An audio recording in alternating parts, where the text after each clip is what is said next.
ice cream, I mean some of the best desserts ever, right? Well, Maria has put the two together to create the ultimate dessert dream team. That's what I'm talking about, Maria. Nothing bad can happen today when you put those two things together. Wow. I know that Cameron, listen, my mission in life is to feed people, and Cameron likes ice cream, so I'm luring him in. Ice cream is like my kryptonite. You guys know that. Exactly. And churros, which is basically like a donut, putting it both together. My family loves ice cream. We're big ice cream people. Grant, I have the most adorable picture of Grant. Look at this is actually from a couple years ago, but look at how cute. Oh my goodness. We have ice cream on hand, and so of course it's summer, so it's a perfect dessert. It's so good. And I know you got started with the dough, the churro dough, a little bit earlier. So take us through a little bit what you did here. Yeah, so this is very similar to a pot de choux recipe, and I'll show you. You start here with water and butter, and add in a little bit of sugar because it slightly sweetens the dough, and some vanilla and some cinnamon. It will already smell amazing, and of course some salt.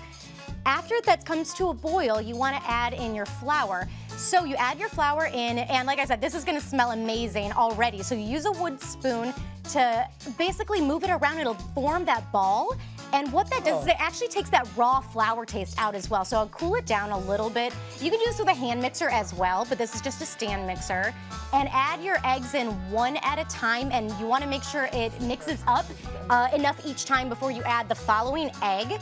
And make sure you're using room temperature eggs in this, because if you're using, me, very happy with my dough. And so you want to make sure you use room temperature eggs when you put it in, because otherwise the drastic temperature change could scramble the eggs, and we don't want that. And you know what's interesting? We were talking about this a little bit earlier, is the similarity between different cultures making their different desserts with almost the exact same recipe. You were saying, go ahead, go through them for me. So the French, it's anybody who goes to culinary school will tell you, in pastry school, the first thing you learn in terms of pastry is a pâte de choux, which is what makes eclairs and profiteroles. I use a very similar form to make my zeppoli.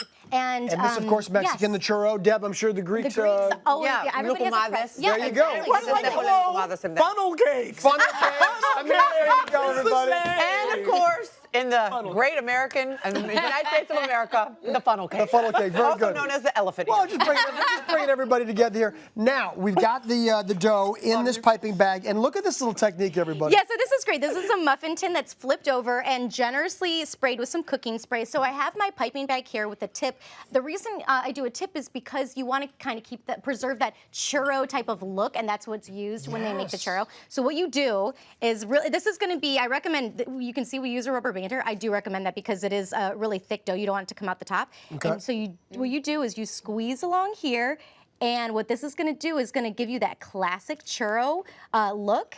And you keep going, and it is a thick dough, so you need to make sure to squeeze it really hard, and you're going to be going up like this. Okay. And isn't that so pretty already? It is really cool, and then these will just pop off. I know you're going to put these in the freezer, right, for a little while while you're doing this. So we have this. We're done. Okay. If you do your other ones, you want to do it? Do you want me to get the ones out of the freezer? You go ahead. Okay. I'm going to try this and tell us. Make sure when you do it, Cameron. You got to skip one? You got to make sure they're not touching each other, Okay. so you can do one right here. Perfect. I'm going to get this one out of the freezer. Okay. And then you have to tell us about the strawberry sauce, because I am is it delicious? living for the strawberry sauce. Good. Yes, it's beautiful. Okay, so I'm getting this out of the freezer. So that's really the trick to this. Since we are frying them, you want to preserve the integrity of the shape that we just created. And in order to do that, you want to freeze it. So these have been in the freezer. I would say it takes like a few hours, and you just kind of like pop. I've already loosened this up a little bit, but they're going to pop off like this. And you can Cameron Matheson. I know, Cam. I was waiting for someone to notice, but that was pretty amazing. I'm just going to say right now. Oh my goodness. Man. You're really stepping up your baking game on your last day before your movie. I mean, so What I got to do, Deb?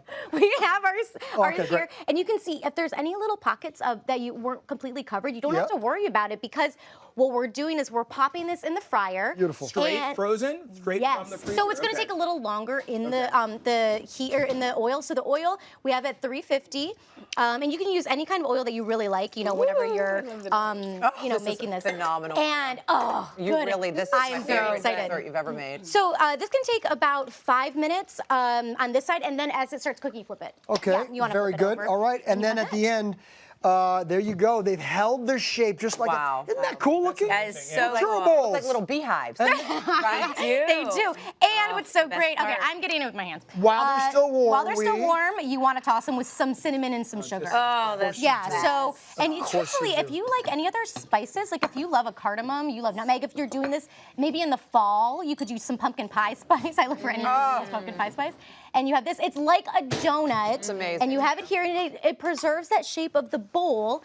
And of course, we have our ice cream. So Am I right on go track for here? it. Okay, Yeah, good. so because it's summertime, we're using strawberry ice cream. Yep. And you can just pile it up like this. And truthfully, you could use any ice cream that you like. But Debbie, like you said, this is a fresh strawberry puree. It's amazing. Fresh strawberries, some lemon juice, and just a little bit of sugar, depending on how sweet your strawberries are. Just that's puree it all up. And you could use that on yogurt, on anything. It's really beautiful, Yes. Maria. And yeah, we'll use this. There you and go. Let's do this. And you can use some sprinkles and some whipped cream. Sure you can. And all of that. And that's all you really need, and you're good to go. Do I wait for the whipped cream You before I can do do this? it in whatever order you like, Cameron. He's getting so excited. And this is like, you could really do your own, almost like, oh, there we go. Oh, It's like we a have sundae multiple. bar, Perfect. right? It's like a Sunday bar. You could do this for just about anything. Oh, but Cameron, how fun don't for skimp on the whipped summertime. cream, really. You could have bananas and Nutella and Ooh. This everything in the is world. amazing. Yeah, just Cheers. bite Look at into this. it, Do we just Cameron. bite into it? I am. Bite it. Really? I'm committed. Oh, yes. Now that's fun. This is sensory overload right here. It's beautiful. Amazing. Well done, Maria. This was fantastic. Oh my gosh. And of course, you all can find this recipe on HallmarkChannel.com. And